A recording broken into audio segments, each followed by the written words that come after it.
Assalamualaikum warahmatullahi wabarakatuh. Saya dari kelompok Fauzan dan Revan akan memberikan langkah-langkah analisis menjadi kreator pemula.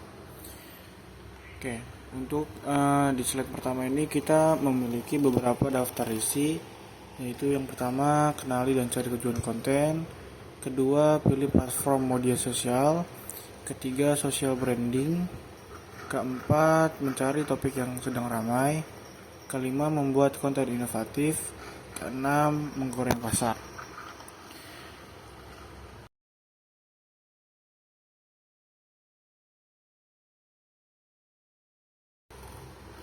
Oke, yang pertama kenali dan cari tujuan konten. Kenali materi dari konten dan juga Anda harus mengetahui tujuan konten yang Anda targetkan dan target pasar yang Anda tuju, supaya video Anda masuk ke dalam algoritma dan juga konsisten nantinya mereka akan mengenali Anda sebagai kreator materi tersebut. Jadi kalian itu harus memahami dulu nih konten apa sih atau materi dari konten kalian. Contoh materi dari konten kalian ini misalkan jaringan. Nah kalian itu harus paham tuh apa aja sih di dalam jaringan ini konfigurasi, misalkan di Cisco, di Linux, terus di Juniper misalkan. Nah, kalian tuh harus benar-benar memahami itu semua. Jadi kalau misalkan ada audiens yang bertanya kepada kalian, kalian tidak bingung. Dan juga audiens menganggap kalian itu sebagai orang yang tepat lah untuk menjadi panutan. Yang kedua juga ini ya Allah belum diganti. Ini platform media sosial ya, bukan latar belakang. Ini platformnya ada banyak nih. Misalkan kalian ingin di Instagram. Contohnya ini berbagi foto dan video. Kelebihannya ini dari Instagram yaitu cocok untuk visual branding, storytelling, dan pemasaran bisnis kecil. Cocok untuk fotografi, fashion, makanan, dan gaya hidup. Di TikTok sendiri itu dia lebih fokus kepada video pendek dengan musik, tantangan, atau edukasi kreatif. Kelebihannya, algoritma kuat, cepat viral, cocok untuk konten kreatif dan informal. Cocok juga untuk konten anak, muda, dan hiburan. Yang ketiga yaitu YouTube. YouTube ini fokus pada video panjang dan video untuk edukasi, hiburan, dan dokumentasi. Kelebihan dari YouTube, ideal untuk membangun komunitas dan memotivasi konten, cocok untuk tutorial vlog dan industri hiburan. Jadi sebenarnya sih masih banyak ya platform-platform media sosial lain yang bagus sih untuk digunakan juga. Oke lah, lanjut aja ke materi ketiga, yaitu social branding. Nah, bagi kalian yang belum mengetahui social branding atau personal branding, dia ini adalah kayak tadi lah di slide pertama yang saya contohkan, kalian harus konsisten. Supaya apa? Supaya audiens mengetahui kalian ini ada di bidang apa. Jadi nggak bimbang. Misalkan sudah di jaringan aja. Karena kalau misalkan kalian pindah-pindah itu nanti audiens akan bingung. Kalian ini sebenarnya orang gamers atau seorang jaringan gitu, IT jaringan. Nah, social branding ada tahapannya nih, yaitu berikut adalah beberapa langkah untuk melakukan social branding secara efektif.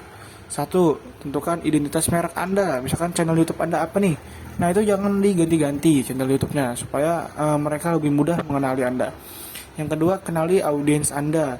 Kayak target pasar Anda kemana nih? Nah, misalkan tadi kalau Anda jaringan, target pasar Anda ke anak-anak SMK ataupun ke pekerja-pekerja di bidang IT. Yang ketiga, kembangkan konten yang menarik dan relevan. Jadi kembangkan nih konten Anda. Misalkan biasanya kalau di PT-PT itu dipakainya yaitu VLAN misalkan, atau mungkin di anak-anak sekolah itu biasa di Cisco pakai tracer nih paling banyak, ataupun mikrotik. Coba aja tuh bikin di video di materi-materi tersebut.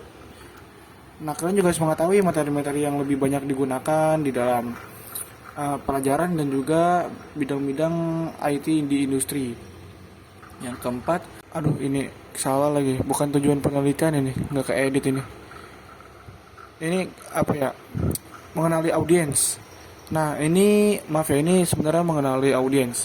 Untuk mencari topik yang sedang ramai di media sosial, kamu bisa memantau platform media sosial menggunakan fitur pencarian dan juga mengikuti influencer lainnya. Selain itu, alat seperti Google Trends dan juga BuzzSumo juga dapat membantu mengidentifikasi tren yang sedang berlangsung. Selanjutnya, konten inovatif.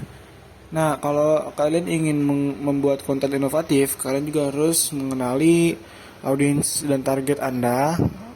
Yang kedua juga temukan ide kreatif. Misalkan kalian ada di jaringan nih, ide kreatif kalian misalkan membuat tunnel. Jadi kalian nggak boros interface gitu. Terus juga membuat DHCP biar nggak capek-capek memasukkan IP ke perangkat-perangkat lain. Gitulah ya pokoknya. Yang ketiga, membuat konten interaktif. Jadi kalian tuh harus bereaksi lah kepada para audiens. Yang keempat itu memanfaatkan teknologi baru. Kayak misalkan ada teknologi apa aja sih yang terbaru di Mikrotik gitu. Nah, kalian tuh harus langsung coba tuh. Biasanya kalau ada yang baru-baru tuh orang-orang menjadi pada penasaran. Oke, selanjutnya yaitu menggoreng pasar. Menggoreng pasar media sosial adalah strategi untuk mempromosikan produk atau layanan melalui platform media sosial. Misalkan kalau di TikTok itu ada yang namanya dia apa sih namanya sih itu? Jadi kamu itu harus bayar tuh sebesar 15.000. Nah, nanti otomatis video kamu akan nambah view-nya nih. Nah, tapi usahakan saat kamu mempromosikan video kamu di TikTok itu, kamu membuat video yang bagus dan juga sertakan link-link seperti link YouTube, link Instagram atau link media sosial lainnya. Supaya apa? Supaya jika nanti ada audiens yang penasaran dengan kalian, mereka bisa langsung melihat ke channel YouTube kalian ataupun Instagram kalian. Dan itu otomatis akan membuat view-view di Instagram maupun di YouTube kalian naik. Dan otomatis jika pun kalian sudah memiliki AdSense atau sudah mendapatkan AdSense kalian juga akan naik karena menaiknya view-view di YouTube kalian. Oke, sekian lah ya video dari saya. Wassalamualaikum warahmatullahi wabarakatuh.